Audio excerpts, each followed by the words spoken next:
फिर दिन हुआ पुरानी रात का, करे सो शुक्र हम खुदा की जात का, खुदा की जात का, नया फिर दिन हुआ।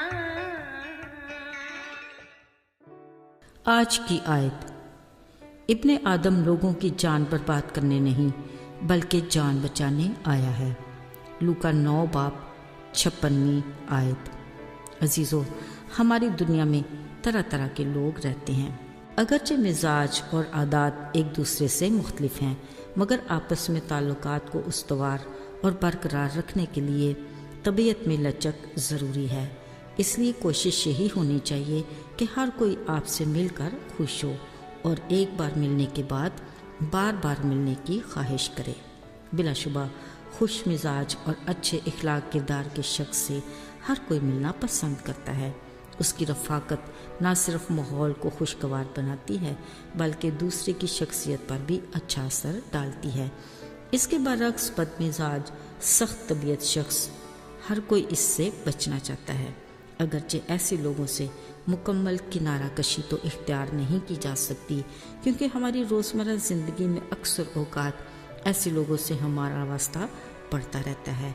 बाज़ औकात ये भी होता है कि इन नाकाबिल बर्दाश्त लोगों की वजह से हम खुद भी बदमिजाज बन जाते हैं, जिसके नतीजे में बद तहज़ीबी जन्म लेती है। मगर हमारे लिए वक्त का ये इम्तिहान है कि हम अपने जज्बात को कंट्रोल में रखें और खुश इखलाकी का दामन हाथ से ना छोड़ें।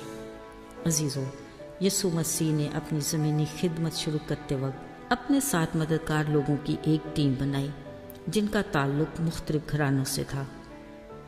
बिलाशुबा हर कोई मिजाज, आदात और तबीयत में एक दूसरे से मुख्तलिफ था।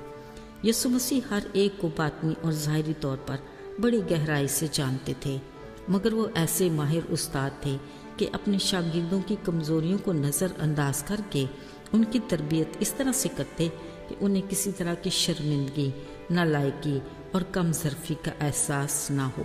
मगर उनके शागिर्दों में याकूब और यूहन्ना ऐसे तुंद मिजाज थे जो बात बात पर भड़क जाते। वो बोलते पहले और सोचते बाद में थे। अपनी गर्म मिजाजी की वजह से यीशु ने गर्ज के बेटे कहते। वो उनकी बदमिजाजी और गुस्सा परवरी की रूह से वाकिफ थे, इसलिए वो अक्सर उन्हें दूसरों के साथ बातचीत और ताल्लुकात उस्तवार रखने का मौका देते। एक दिन उन्हें यरूशलेम जाना था, मगर वो सामरिया में कुछ देर रुककर आराम करना चाहते थे। यीशु ने याकूब और यूहन्ना को सामरिया गांव में भेजा कि वहां जाकर एक रात बसर करने का इंतज़ाम करें और ऐसी मेहमान नवाज जगह का इंतज़ाम करें ताकि वो सब थके मांदे, मट्टी धूल से अटे, धूप से बेहाल और एक जगह रुक कर खाना खाएं और अच्छे से आराम कर सकें। अभी वो कुछ आगे ही बढ़े थे कि उन्होंने याकूब और यूहन्ना को वापस आते देखा। वो गुस्से से लाल पीले हो रहे थे क्योंकि सामरिया गांव के लोग यहूदी मुसाफिरों का खैर मकदम करने और उनकी मेहमान नवाजी के लिए तैयार नहीं थे। उन्होंने अपने उस्ताद से कहा, आए रबी, इनको इस रवैये और इनके बुरे सलूक का बदला ज़रूर मिलना चाहिए। अगर तू चाहे हुक्म दें कि आसमान से आग नाज़िल होकर उनको भस्म कर दे। असल में वो सोच रहे थे कि अगर सदूम अमूरा आग से भस्म हो सकता है तो यीशु सामरियों पर भी आग नाज़िल करने की मंजूरी दे देंगे। यीशु ने उन्हें बड़े तहम्मुल मिजाजी से समझाया कि तुम मेरे चुनिंदा शागिर्द हो जिनका काम यीशु की खुशखबरी फैलाना है। तुम नहीं जानते कि इस खिदमत के लिए तुम्हें किस तरह का रूह दिया गया है। याद रखो, इब्ने आदम लोगों की जान बर्बाद करने नहीं बल्कि बचाने आया है।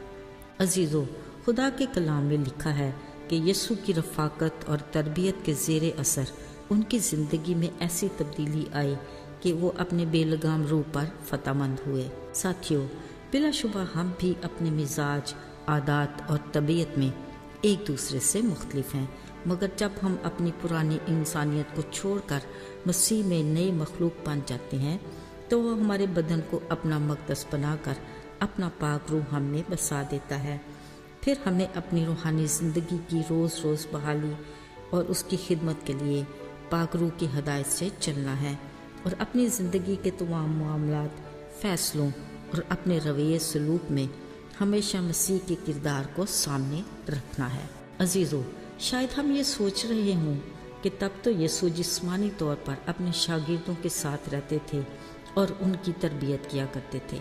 بلا شبہ آج بھی خداوند یسوع اپنے وعدے کے مطابق کلام کی صورت میں ہمارے ساتھ ہے اور ہماری زندگی کے ہر پہلو میں ہماری تربیت اور رہنمائی کرتا ہے۔